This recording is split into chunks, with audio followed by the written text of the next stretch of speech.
ہیں ناصر صاحب ہیں، ظفر اقبال صاحب ہیں، آپ بھی جو ہے بات کر رہے ہیں اسلامی شاعر کے حوالے سے، پردے کے حوالے سے بتا رہے ہیں، لیکن ان ٹرانسمیشنز میں بھی تو مفتیان کرام بیٹھے ہوئے ہیں جو اس جانب توجہ ہی نہیں دیتے۔ دیکھیں جی، اس میں اللہ ماشاءاللہ کی ہم بات کرتے ہیں، بعض تو ایسے افراد بھی ہیں جس طرح ہم نے پہلے بھی ایک پروگرام میں ڈسکس کیا کہ جو علماء کرام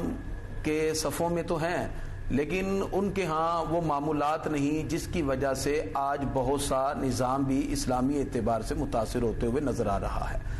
بعض تو افراد وہ ہیں جس طرح کہ عدالت نے بڑا خوبصورت وہاں یہ نوٹیفیکیشن جاری کیا کہ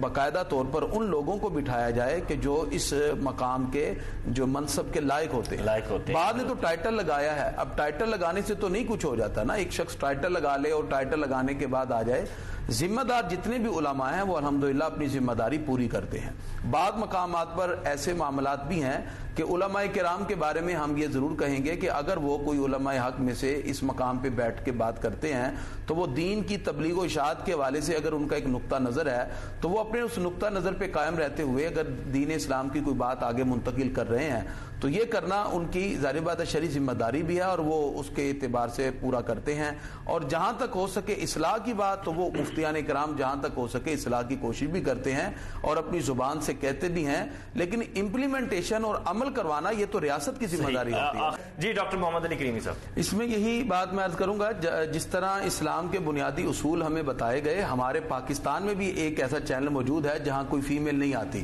تو یہ ہمارے لیے رول ماڈل ہے۔ اگر وہ اپنے پروگرام کو چلا سکتے ہیں اسلامک ویلیوز کے مطابق جہاں فیمیل نہیں ہے، اس کا مطلب ہے کہ یہ میڈیا، آپ نے تو دوسرے ممالک کی بات کی، میں اپنے پاکستان کی بات کرتا ہوں کہ وہاں بھی اگر ایک چینل جو ہے بغیر فیمیل کے اپنا چینل میں اسلامی پروگرام چلا سکتی ہے تو آج ہم بھی مختلف میڈیا کے پروگرام فیمیل کے بغیر چلا سکتے ہیں۔